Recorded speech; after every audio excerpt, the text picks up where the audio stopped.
ये परवेश वर्मा आजकल इतने कैंडिडेट क्यों हो रखे हैं?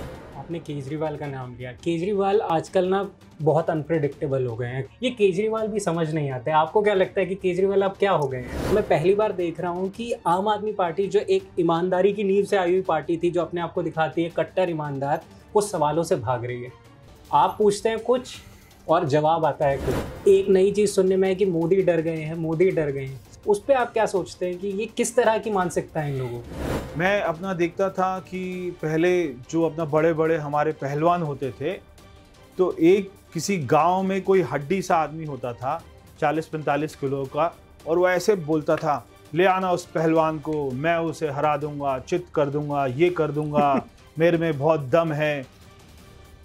नमस्कार, स्वागत है आप सबका पंजाब केसरी .com में। आज हमारे साथ जुड़े हैं वेस्ट दिल्ली कॉन्स्टिट्यूएंसी के सांसद परवेश वर्मा जी। तो जल्दी से उनका स्वागत करते हैं। सर, स्वागत है आपका हमारे शो में। सबसे पहले बता दीजिए, परवेश वर्मा आजकल इतने कैंडिडेट क्यों हो रखे हैं? देखिए, मुझे तो दिल्ली की बहुत चिंता है। मैं जो है मेरे पिताजी को देखता था कि वो अपना दिल्ली के लिए कितना लड़ते थे, कितना मरते थे, दिल्ली की समस्याओं के लिए। चाहे वो गांव की बात हो, चाहे कॉलोनियों की बात हो, चाहे शिक्षा की बात हो, चाहे गरीबों की बात हो। तो इसलिए वही मैं जो भी सीखा मेरे पिताजी से सीखा हूँ, और उनसे मैं बहुत कुछ सीखा हूँ दिल्ली के बारे में, दिल्ली की अपना समस्याओं के बारे में।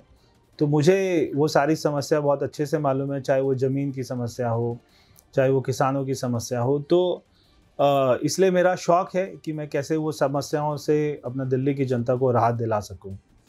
ऐसा क्या हुआ है बीते 3-4 दिन में कि एक नाम, दिल्ली का डिप्टी चीफ मिनिस्टर का जो नाम है, वो पूरा ऑल ओवर इंडिया ट्रेंड करने लगा है? इसके ऊपर आप पहले बताइए कि ऐसा क्या हो गया?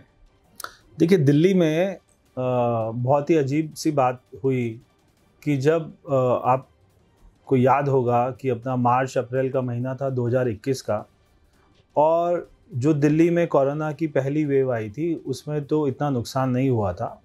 जो मगर सेकंड वेव आई थी, डेल्टा वेव, उसमें हम देख रहे थे कि जो शमशान घाट में भी, अगर सब लोगों को याद हो, तो शमशान घाट में भी अपना जलाने के लिए जगह नहीं मिलती थी। तो मैंने तो जीवन में सोचा नहीं था कि लोग मुझे इसलिए फ़ोन करेंगे कि आप, और हमसे इसलिए सिफारिश करने के लिए बोलेंगे कि आप हमें शमशान घाट में जगह दिलवा दीजिए। हम अपनी अर्थी को लेकर 10 घंटे से बैठे हुए हैं, 12 घंटे से बैठे हुए हैं, एक दिन से बैठे हुए हैं। तो ऐसा वो भयंकर जो एक वो दृश्य था, वो सारी दुनिया ने देखा। और वो मार्च अप्रैल का महीना था जब दिल्ली में 23,000 लोग मर गए। उन लोगों को अस्पताल नहीं मिला, उन लोगों को ऑक्सीजन नहीं मिला, उनको कोई दवाई नहीं मिली, डॉक्टर नहीं मिला।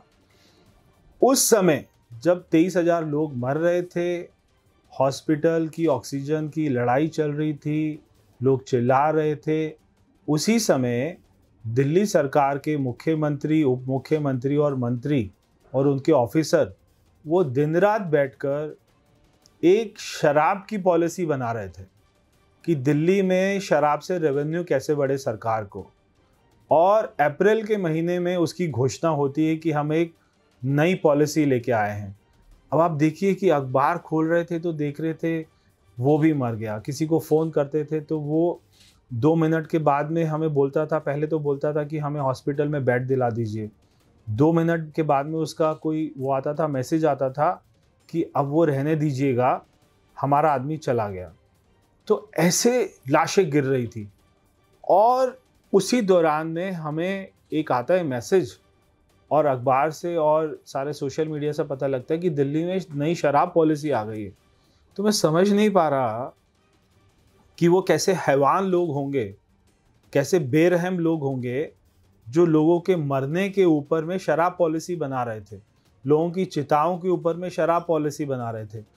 ऐसा कोई सोच भी कैसे सकता है? हैवान भी हो चाहे दानव हो, कोई ऐसा शैतान भी ऐसा कैसे सोच सकता है? वो ये नहीं सोच रहे कि नया हॉस्पिटल कैसे बनाएं, नए ऑक्सीजन प्लांट कैसे लगाएं, लोगों को दवाई कैसे दें। वो मुख्यमंत्री, उप मुख्यमंत्री मनीष सिसोदिया, केजरीवाल सोच रहे हैं कि हमें शराब का रेवेन्यू कैसे बढ़े। तो मैं इतना दुखी हूँ केवल ये सोच कर कि कैसे लोग दिल्ली में सरकार चला रहे हैं, कैसे लोगों को दिल्ली में जो है सरकार की चाबी दे रखी है, और अपना बेशर्मी से विज्ञापन करना, सारा झूठा प्रचार करना, दिल्ली में होर्डिंग्स लगा देना और हमारे तिरंगा झंडा को इतना दिखा दिखाकर अपने आप को देशभक्त बनाना, मैं समझता हूँ इनके पीछे हजारों शैतानों के चेहरे हैं। अगर दिल्ली के लोग उस बात को नहीं समझ पा रहे या समझ गए हैं, मगर जितना जल्दी समझेंगे उतना अच्छा है। अभी 2 या 3 घंटे पहले आम आदमी पार्टी के ट्विटर पेज से एक वीडियो शेयर हुआ है। उसमें कहा गया है कि कभी परवेश वर्मा, कभी अनुराग ठाकुर, कभी कोई अन्य नेता आदेश गुप्ता एक आंकड़ा पेश कर रहे हैं जो खुद वो श्योर नहीं है कि आंकड़ा क्या है, पर सीबीआई के जो दस्तावेज है उसमें एक आंकड़ा अलग ही आ रखा है। तो सबसे पहले तो आप वो आंकड़ा बता दीजिए कि असल आंकड़ा है क्या। देखिए, असल आंकड़ा तो मनीष सिसोदिया से अच्छा कोई नहीं बता पाएगा, क्योंकि अपना चोरी तो उसने करी है, कितना पैसा आया है ये तो उसी को पता है। तो एग्जैक्ट जो फिगर है, अब हम केवल एक जो है अपना अनुमान लगा सकते हैं कि मेरे अनुमान में उन्होंने जो 12% कमीशन ली है और दिल्ली में शराब की कितनी सेल हुई है ये तो एक्साइज डिपार्टमेंट बता सकता है। तो जितनी सेल हुई है उसका जो 12% कमीशन बनता है, और वो कोई 1 करोड़ 2 करोड़ नहीं बनता, वो कोई 500 700 हज़ार करोड़ रुपया बनता है। अब मैंने 500 700 हज़ार इसलिए बोला क्योंकि दिल्ली में कितनी सेल हुई है ये मुझे नहीं पता। मनीष सिसोदिया के मुताबिक उनकी सरकार को 9,000 करोड़ का रेवेन्यू आ रहा था। अगर कोई रिटेलर, कोई दुकान वाला 9,000 करोड़ रुपए सरकार को दे रहा है, इसका मतलब वो 20,000 करोड़ रुपए का तो माल बेचेगा या 15,000 करोड़ का तो बेचेगा, उससे 9,000 से तो कम नहीं बेच सकता।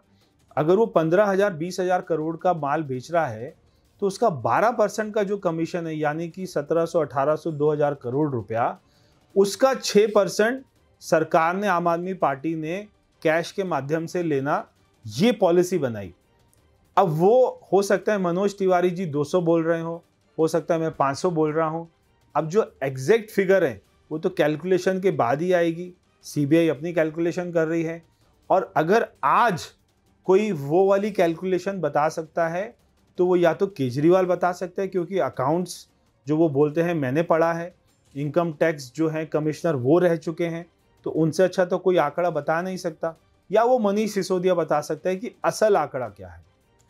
आपने केजरीवाल का नाम लिया। केजरीवाल आजकल ना बहुत अनप्रेडिक्टेबल हो गए हैं। कल उन्होंने एक कॉन्फ्रेंस करी जब सिसोदिया के घर पे सीबीआई रेड हुई। हम सोच रहे थे कुछ बोलेंगे, पर उन्होंने जैसा कहा ना कमर्शियलाइज कर दिया कि 75 साल हो गए हैं, देश को एक साथ होना चाहिए। ये केजरीवाल भी समझ नहीं आते। आपको क्या लगता है कि केजरीवाल अब क्या हो गए हैं असल में? मुझे लगता है कि कल की प्रेस कॉन्फ्रेंस से, केजरीवाल जी की प्रेस कॉन्फ्रेंस से मनीष सिसोदिया को बहुत बड़ा धक्का लगा होगा।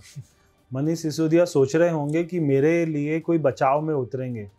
जैसे ही उन्होंने सत्येंद्र जैन को छोड़ दिया 3 महीने से, अभी सत्येंद्र जैन तो तिहाड़ जेल में सड़ रहा है। पहले शुरू में अगर आप याद करें, ऐसे ही संजय सिंह भी आता था, प्रेस कॉन्फ्रेंस करता था, राघव चड्ढा भी करता था, सौरभ भारद्वाज भी करता था, आतिशी भी करती थी। सत्येंद्र जैन कट्टर ईमानदार है, सत्येंद्र जैन ईमानदार है। मगर 3 महीना हो गए, हाई कोर्ट ने भी दोषी मान लिया, तो अब इन्होंने उसको छोड़ दिया। तो केजरीवाल को तो पता ही है कि मनीष सिसोदिया ने चोरी करी है, तो उन्होंने तो पहले दिन ही छोड़ दिया। अभी तक 3 दिन हो गए हैं, सीबीआई की रेड हो गई है, केस एफआईआर दर्ज हो चुकी है, मगर केजरीवाल अकेला शख्स है कि अभी तक उसने जो है मनीष सिसोदिया के हक में, अपने उप मुख्यमंत्री के समर्थन में एक शब्द नहीं बोला है। तो मुझे लगता है कि ये इसकी चिंता मनीष सिसोदिया को करनी चाहिए कि ऑलरेडी उसके आकाओं ने उसको छोड़ दिया है, अभी वो अकेला पड़ गए हैं। उनको और कोई चिंता करे बगैर एक अच्छा वकील ढूंढ लेना चाहिए, क्योंकि तिहाड़ जेल में इतनी अच्छी सुविधाएं नहीं मिलती हैं। अभी तो वो सैर कर रहे होंगे, बादाम खा रहे होंगे, काजू खा रहे होंगे, मगर थोड़ा सा प्राणायाम कीजिए, कपालभाति करिए, अनुलोम विलोम करिए, भस्त्रिका करिए, जो है ओम का उच्चारण करिए, क्योंकि इसकी आपको ज़रूरत पड़ेगी। जब आप तिहाड़ जेल में रहेंगे, चक्की पीसेंगे, वहाँ का अनाज खाएंगे, तो वहाँ पे आपको दूध मक्खन मलाई नहीं मिलेगी। सुबह से एक बात चलाई आम आदमी पार्टी ने कि सीबीआई ने लुकआउट नोटिस जारी किया है। डेप्यूटी चीफ मिनिस्टर कहता है मैं तो सामने बैठा हूँ, लुकआउट नोटिस की क्या बात है। 12 या 1 बजे तक एक ऑफिशियल इन्फॉर्मेशन आती है सोर्स के हिसाब से, जो कहती है कि ऐसा तो लुकआउट नोटिस ही नहीं आया है। हमारी तरफ से ऐसा कुछ हुआ ही नहीं, हम तो अभी जांच कर रहे हैं। तो जब मंत्रियों में इतना कन्फ्यूजन है, और मैं पहली बार देख रहा हूँ कि आम आदमी पार्टी जो एक ईमानदारी की नींव से आई हुई पार्टी थी, जो अपने आप को दिखाती है कट्टर ईमानदार, वो सवालों से भाग रही है। आप पूछते हैं कुछ और जवाब आता है कुछ। पहली बार मैं ये देख। हाँ, तो जो आपने पहला प्रश्न किया LOC के बारे में, तो LOC जो होता है लुकआउट सर्कुलर, तो ये देश में जब भी कोई भी एजेंसी को ये होता है कि इस आदमी ने क्राइम किया है, तो उसकी LOC खोल देते हैं। LOC खोलने का मतलब होता है कि एक वो लुकआउट सर्कुलर नोटिस को देश के सारे एयरपोर्ट के इमिग्रेशन ऑफिसेस में भेज देते हैं, इंटरनेशनल एयरपोर्ट के, कि ये व्यक्ति कोई अब्रोड ट्रैवल नहीं कर सकता। यानी कि जब तक जांच चल रही है, जब तक CBI या कोई भी एजेंसी अपनी जांच को पूरा नहीं कर लेती, ये व्यक्ति देश नहीं छोड़ सकता। तो हमने देखा कि FIR में जिन जिन लोगों के नाम आए हैं, उनमें से 2 लोग तो देश छोड़कर ऑलरेडी भाग गए हैं। अब बाकी के लोग तो ना भागें, इसलिए ऐसा नहीं हो सकता था कि 10 का नाम कर दें और 4 का छोड़ दें। तो सभी का जो भी एक्यूज हैं, सभी कोर्ट के निगाह में, संविधान के निगाह में सारे एक बराबर हैं, चाहे वो उप मुख्यमंत्री हो, चाहे वो दलाल हो। तो सभी के खिलाफ में LOC जो है अपना जारी की गई है। LOC का मतलब ये नहीं होता कि आपको थाने में बुला लेंगे, अरेस्ट कर लेंगे, रात भर वहाँ बिठाएंगे। LOC का मतलब होता है कि आप देश को छोड़कर बाहर नहीं जा सकते। इसलिए मनीष सिसोदिया कह रहे मैं तो यहीं हूँ, खुला घूम रहा हूँ, और जहाँ पे बुलाना है बुला लीजिए। अरे भाई, LOC का ये मतलब नहीं होता है। आप तो उप मुख्यमंत्री हैं, पढ़े लिखे हैं, आपको समझ आनी चाहिए। LOC का मतलब होता है कि आप देश को छोड़कर नहीं जा सकते। दूसरा, आपने सवाल किया कि जब भी इनसे बात करें कि आपने L1 का कमीशन 2% से 12% क्यों कर दिया, और L1 का मतलब है कि वो जो कमीशन का पैसा है वो कोई सरकार को नहीं मिल रहा था, वो जो होल सेलर हैं जिनको लाइसेंस जो है मनीष सिसोदिया ने अपनी कलम से दिया था, उसको जो पुराने पॉलिसी में 200 करोड़ रुपया एक साल में कमीशन में आता था, नई पॉलिसी में उसको 1500 से 2000 करोड़ रुपए नई पॉलिसी में एज ए कमीशन आ रहा है। तो एक प्राइवेट आदमी को आपने इतना कमीशन बढ़ा दिया, ऐसा आपने क्यों किया? अगर आपको बढ़ाना था तो सरकार की एक्साइज ड्यूटी बढ़ाते, आपने प्राइवेट आदमी का कमीशन बढ़ा दिया। ये बात तो हमारी समझ से बाहर है। हमने देश में या दुनिया में कभी कोई ऐसी पॉलिसी नहीं देखी जिसमें सरकार की ड्यूटी कम है और प्राइवेट आदमी की कमीशन ज़्यादा है। आप सरकार की ड्यूटी अगर बढ़ाते तो हमें कोई उसमें आपत्ति नहीं थी, क्योंकि सारा पैसा सरकार को आता। आपने प्राइवेट आदमी की जो है कमीशन बढ़ा दी 2% से 12%। वो आपने इसलिए बढ़ाई क्योंकि 6% आपने तय किया कि उसमें से आपकी आम आदमी पार्टी को कैश जाना है। तो हमारा सवाल ये है, तो जब भी मैंने किसी भी चैनल पर, या तो मैंने राघव चड्ढा से पूछा, सौरभ भारद्वाज से पूछा, आतिशी से पूछा, कोई जवाब नहीं देते हैं। सारे वो बोलते हैं क्योंकि अरविंद केजरीवाल टारगेट है, अरविंद केजरीवाल टारगेट है, शिक्षा में क्रांति ले आए। तो इन बातों से वो अपने आप को बचा लेते हैं। भारत एक ऐसा देश है जब बोलने की आज़ादी है। प्रधानमंत्री का नाम तो यहाँ ऐसे ले लिया जाता है जैसे कोई खेल कूद है। अब एक नई चीज़ सुनने में है कि मोदी डर गए हैं, मोदी डर गए हैं। वो भी एक थोड़ी हंसी की बात लगती है कि एक चीफ मिनिस्टर या एक डिप्टी चीफ मिनिस्टर कह रहे हैं कि ऐसी थोड़ी हंसी मजाक की बात लगती है कि प्रधानमंत्री देश का ये काम कर रहा है। उस पर आप क्या सोचते हैं कि ये किस तरह की मानसिकता है इन लोगों की? देखिए, मैं अपना 3 दिन से सुन रहा हूँ चैनल, तो केवल देश में 4 लोग हैं, 5वां आदमी नहीं है, जो ये कह रहा है कि केजरीवाल 2024 में उम्मीदवार होंगे, मोदी जी डर गए हैं। तो एक है संजय सिंह, एक है राघव चड्ढा, एक है सौरभ भारद्वाज और एक है आतिशी। ये 4 के अलावा कोई बोलता ही नहीं है देश में। मैं चाहता हूँ पंजाब केसरी कोई सर्वे कराए देश में कि आज देश में नहीं, दुनिया के सबसे लोकप्रिय नेता कौन है। देश में 2024 में हो कि प्रधानमंत्री के लिए क्या मोदी जी के कोई टक्कर में है, तो देश की जनता ये तय करे। जिस दिन देश की जनता जो बोलेगी हमें वो स्वीकार होगा। मगर कोई अच्छा चैनल, आपके जैसा चैनल या आपकी जैसी एजेंसी कोई ये सर्वे कराए तो हम उसको मान लेंगे। मगर केवल 4 आदमी ये बात बोलें, 150 करोड़ नहीं बोल रहे, 4 आदमी बोल रहे हैं, तो कैसे कोई मान सकता है? मेरा बस लास्ट के कुछ सवाल हैं। उसमें से एक सवाल ये है कि अक्सर देखा गया है ये पहली सरकार होगी जो ना पहले ही कहने लग जाती है अब हमारी गिरफ्तारी हो सकती है, अब हमारे साथ ये हो सकता है। तो बताने वाला कौन होता है इन लोगों को? और ऐसा होता या नहीं होता तो ये अपने आप को पहले ही हाथ खड़े करके कह देते हमने तो कहा था जी ऐसा होगा? देखिए क्या होता है कि कोई चोर होता है, जब वो चोरी करता है तो उसी को पता होता है उसने चोरी करी है। अगर किसी और को पता हो तो चोर को पकड़ लें।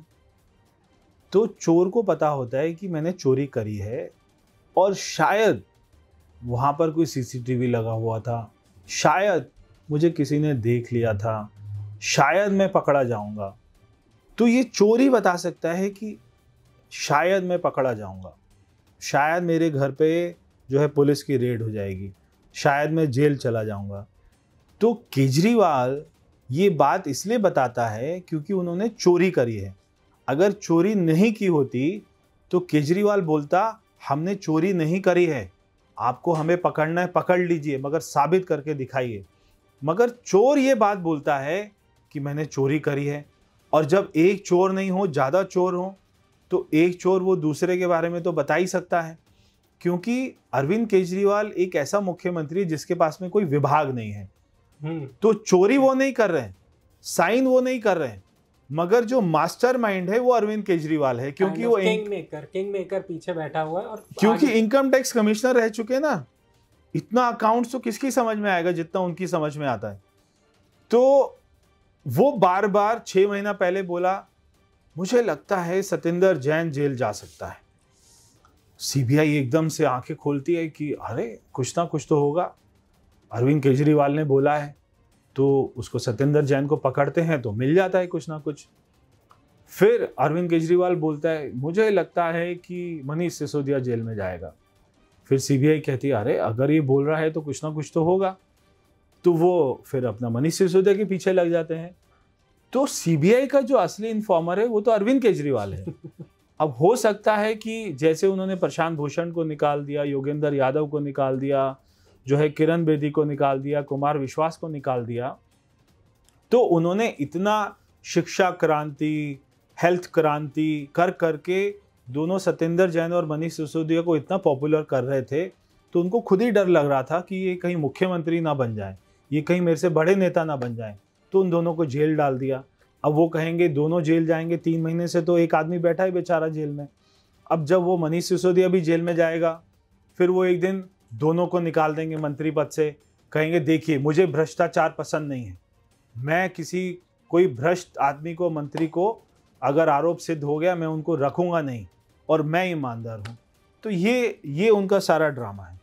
और जाते जाते सिर्फ एक आखिरी सवाल, बार बार कहा जा रहा है एमसीडी चुनाव होने वाले हैं या हिमाचल चुनाव होंगे या फिर इसके बाद गुजरात में और हम जीत सकते थे या हमारी मतलब छवि बहुत अच्छी थी, उसको खराब करने के लिए ये किया गया है। इसको लेकर आपकी क्या प्रतिक्रिया है? देखिए अभी इन्होंने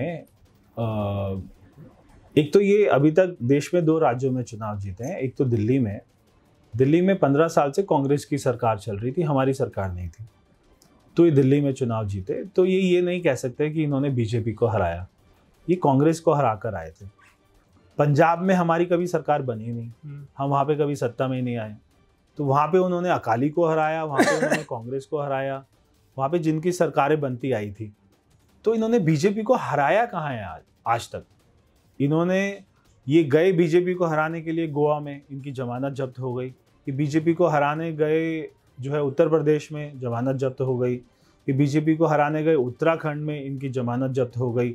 ये अरविंद केजरीवाल खुद वहाँ से बनारस से चुनाव लड़ने गया, उसकी जमानत जब्त हो गई। तो इन्होंने बीजेपी को हराया कहाँ आज तक? तो खुद ही एक जो है, मैं अपना देखता था कि पहले जो अपना बड़े बड़े हमारे पहलवान होते थे, तो एक किसी गांव में कोई हड्डी सा आदमी होता था 40-45 किलो का, और वो ऐसे बोलता था ले आना उस पहलवान को, मैं उसे हरा दूंगा, चित कर दूंगा, ये कर दूंगा, मेरे में बहुत दम है। 4 उसके दोस्त भी बोलते थे हाँ ले आना, गामा पहलवान को ले आना, महाबली को ले आना, ये उसको हरा देगा। अब जब वो आते थे तो वो भाग जाता था। तो ऐसे हड्डी पहलवान कोई महाबली पहलवानों का मुकाबला थोड़ा ना कर सकता है। बहुत अच्छा लगा आप punjabkesari.com के साथ जुड़े और आपने बात करी, और हम आगे भी उम्मीद करेंगे कि ऐसा ही कैंडिड रूप आपका देखने को मिले ट्विटर पे, और आप खुल के ऐसे ही विरोध करते रहें या ऐसे ही अपनी बात शेयर करते रहें। हम सबके साथ। धन्यवाद आप। थैंक यू, धन्यवाद।